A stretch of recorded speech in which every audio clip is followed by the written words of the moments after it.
Hey guys, it's Mitch. How's it going? So we're wrapping up this ridiculous week by taking a look at Aphrodite IX #1 from 2000 from Top Cow Studios. So just before we get into it, if you enjoy the channel, if you feel like you might want to be a bigger part of it, what you can do is in the description, there's a link to my Patreon. And if you subscribe there, that'll give you access to everything I do, from the Blood Force stuff to the YouTube stuff before it comes out on YouTube, and some Patreon exclusives. So, we've been all over the map here. I honestly thought we'd get a lot more, just, I guess, eye candy comics. I figured that was kind of the point of these things. But apparently there was a bit more to Michael Turner than I thought, at least later on in the Fathom book. And Mike Diodato on Glory didn't really go for cheesecake shots at all. So we're going to have to make up for that a little bit on this, because this one is all about art and doesn't bother with any kind of story whatsoever. Fathom, at least, yeah, there was something going on there. And, there was an extremely slow build that I assume went somewhere eventually. This one just kind of drops you in a situation and goes, hey, isn't this art awesome? Which is very Image. So I guess that's all right. And this is, of course, drawn by David Finch. This is not his first book. I probably maybe should have got his first book. I forgot about Ascension. I looked in his credits and saw that, oh yeah, I kind of remember that thing. Vaguely. I think that might have qualified as well. I'm not for sure. Kinda. Not really. I mean, there's a lot of scantily clad women in there, but there's just kind of a lot of scantily clad people. And it doesn't have that same thing as if you were doing, say, Lady Death, Vampirella, She, all that kind of stuff. So let's get started on the cover here. I mean, it's a very good drawing of Hot Lady, with kind of Travis Charest type tech on her. Could be almost a Travis Charest type composition, really. And this is, of course, after Travis Charest has become a big name, so I wonder if that's a bit of an influence. Maybe. He was doing a lot of covers like this, with this kind of tech going on. And at this point, David Finch has been in the business for a while. I guess he started on Cyberforce around issue 15, which was maybe like 5 or 6 years previous to this. This is all stuff I'm finding out after the fact. I wasn't into it at the time. But I mean, it's a good picture of a hot lady. No backgrounds, but I mean, it's not for lack of effort, I think. I just think they figured it wasn't necessary. There will be plenty of backgrounds in this. I hate this treatment for opening up a comic. I think this looks like all the variant covers for this. Yeah, I didn't need to see this. I don't like this shit like it's, I mean, this is how David Fincher would start the credits for a movie. I wonder if that's kind of the point. Anyway, we're going to start off with our lead character plummeting through the air,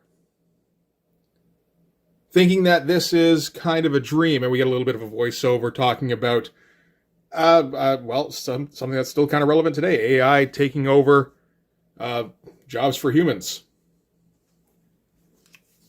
And it's a good shot, nice angle. It's just very solid. I was taking a quick look at what his early Cyberforce stuff looked like before this, and it is very rough, which was interesting, because, I mean, this is not... He hasn't done a ton of stuff at this point in his career. He's done, 14, 15 issues of Cyberforce, and then, 3 or 4 issues of Ascension. And that's it. And, to go from very rough to very finished, very kind of Mark Silvestri. There's a little bit of Charest in there, but, it fits right in with the Top Cow look. And, I've never really looked at much of David Finch's stuff, I'll be honest. I can see why he was huge. So she falls through the air and thinks that this is a fun dream, and oh shit, maybe this is actually reality. Storytelling's all good. This panel here is great for, I don't know, just that free fall element when you get the bit of a Dutch angle and her falling through the air. Again, could be a shot straight out of a movie. And we get probably our first gratuitous panty shot. It will not be the last.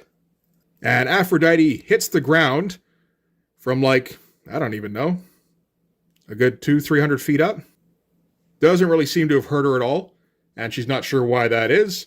And immediately, dudes like goons in Borg outfits jump her and be, you're a criminal and right to something. And she starts fighting them off. And she doesn't know why these guys are jumping her. I guess this is basically the police force at this time. Again, gratuitous panty shots. Unnecessarily ripped shirt. So she starts beating on these pseudo cops and ends up getting shot, which doesn't slow her down. And she's able to grab her own weapon and start shooting back. And, it's all great shots. We don't know what the fuck is going on, because she doesn't know what the fuck is going on. But this is all very well executed. It's kind of, I kind of wish I cared what was happening. So she wipes out all of the pseudo cops, and somebody shows up and tranquilizes her. And we get a nice shot of the landscape here to end on. Again, showing that, I'm pretty sure we've all got the impression by now that this is the future. With all the talk of robots replacing humans and the weird cops and, again, this flying looking car here. But it's a nice thing to kind of just set up the background. It all looks very nice. This might be a really short one. I don't have a whole lot of notes. Oh, hey, there we go. There's our money shot. So, there is nothing going on this spread.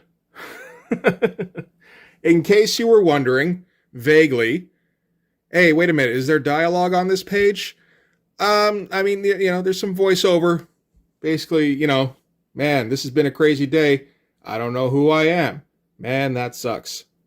And almost, there's almost no point to having a little bit of smoke here. It's not really hiding anything. But hey, this is the point of the comic, right? And again, nice little shot of what street level life looks like in the future. It looks very Blade Runner-y. And some dude is here. And Aphrodite IX, or Aphrodite, I think she's just called Aphrodite, walks out in a thong and a ripped t-shirt because she doesn't know where she is and she doesn't know who anybody is. So naturally, this is the state to present herself in. So this dude here in the robe sits her down in front of future TV because future TV has all the answers, at least for her. Kind of turns the thing on, and what do you know? It's actually her. And so she explains kind of what the deal is, which is that she's a robot. She's an android, essentially. And the guy in the robe that she approached in her underwear, turns out he's on her side. So that was a stroke of luck. Not much to this page here. And she explains the deal, which is that she's been built as, like a perfect killer kind of thing. She's super durable. She's got some super strength, and she can handle any weapon as soon as she picks it up. That sort of thing. And she uses this talent as an assassin. And her deal is that every time she kills somebody, 15 minutes later, she forgets everything. So, she has to get tracked down by this guy. He brings her back and he plays this tape for her. Repeat. Which is potentially an interesting idea for a story. I don't think we're really going to get anywhere towards making it interesting in this comic, or, maybe not even in this series. I don't know. But hey, it doesn't matter. You know why? Because we got another shot of her ass. So everything's fine. He did save the ass shots for the vertical double page spreads, didn't he? Like the really important ones, anyway. So, dude in a robe gives Aphrodite some cash to go out and buy herself something to eat. Turns out the people in the neighborhood recognize her, and she has a usual. So after she's eaten, she returns back to Dude in a Robe's hovel, and he basically explains to her what she explained to her on the tape, which is that she's an assassin, and he has a job for her. So, good, I guess. I mean, this all looks fantastic. It is very kind of Sylvester-ish in some ways. And only with it doesn't have that looseness that Silvestri has. It's much more controlled. So we're going to the site of her next hit. And that's an impressive page. Like, if you're going to do a spread, yeah, that's how you do it.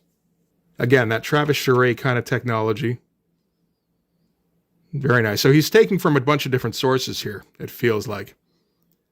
And it's funny because these days you look at David Finch's stuff and it's like, oh, it looks kind of like Jim Lee. And not so much back here. So Aphrodite shows up in her ball gown that matches her hair. It's a nice shot. I mean, David Finch certainly knows how to draw a hot lady.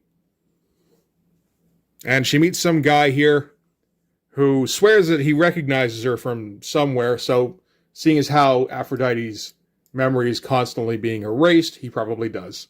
But she doesn't have any time to pursue that because her target comes into range there, which is 1st District Councilman Grasno Floyd II. So it's time for Aphrodite to get down to business. Yeah, there's not really much to critique here. I kind of thought there'd be a bit more. So Aphrodite is trying to find ways to kill the councilman here. She can't do it while he's at the party because he's constantly being monitored by his security forces. So she convinces him that it's a great night to go out for a ride on his motorcycle thingy. And he can take her along with him. And he's like, yes, that is a very good idea. So that's exactly what he does, because he's dumb as fucking dirt. Takes her out in his Return of the Jedi speeder bike here, and she butters him up and calls him daddy, which is gross. And gets him all worked up to the point where, she's able to pull out a knife and get to work. Again, these spreads are fantastic. And they're all throughout, too. I mean, this thing feels like it's at least 50% spreads. So, she's able to just cut his throat and toss him off the bike and drive away. And her dress disappeared at that point. Yeah, she had it right there. Not so much there. Okay, that's like our first criticism. And after doing that, she's pursued by, I would assume, his guards, who shoot missiles after her. And that's the end of the issue. Yay!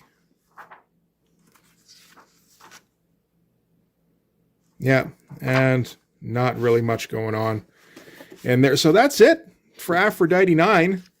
I mean, like I said, it looks great. Yeah, a whole bunch of splashes. It feels like almost every other page set here. Yep. Not there. Well, that's a single splash, basically. There we go. Then not there. Yep. And then not there. Not there. Yep. Yeah, so basically every other page, really, is a double spread of one kind or another. So this really is just kind of a showcase for David Finch. Again, it's a shame that they couldn't string together an interesting story for this. So maybe it went somewhere eventually. But, I don't give a shit. You think of something like, Gen 13, which has a lot of eye candy, but also feels like it's going somewhere a little bit, and it's fun. It propels itself along based on, the fun page layouts and, the kind of cartoony element of the artwork, really. I mean, this is almost so good, it's sterile. It's not like Mike Kaluta kind of good, where you just want to linger on the page and look at every detail. It just kind of hits you every time you get to a splash, which happens fairly often at least. And you go, damn, that's a nice ass. And then you move on. And, the story kind of progresses, not really. Yeah, a little bit of progression there. And then you go, damn, that's a nice ass. And you move on. And then one more, yeah, bang. Wow, look at that shot. But yeah, it's kind of like a perfect realization of image art, where everything is executed about as well as it can be. You know, the exciting parts are dynamic and fairly exciting, but there's no weirdness to it. There's no... Part of the fun with Image Comics is, you know, seeing where they're going to cut corners. There is an element of creativity to the spreads, at least, that, I mean, for example, you're not going to get from somebody like Jim Lee, because he's going to stay within his boundaries. I don't know. You look at some of the best Image stuff, and it feels like, holy shit, look what he pulled off here. And these on every page is kind of like, yep, nope, it all kind of looks the same, really. It's all like 8s and 9s across the board. So he doesn't get called out for anything, but nothing really stands above anything else either. It's a weird kind of thing.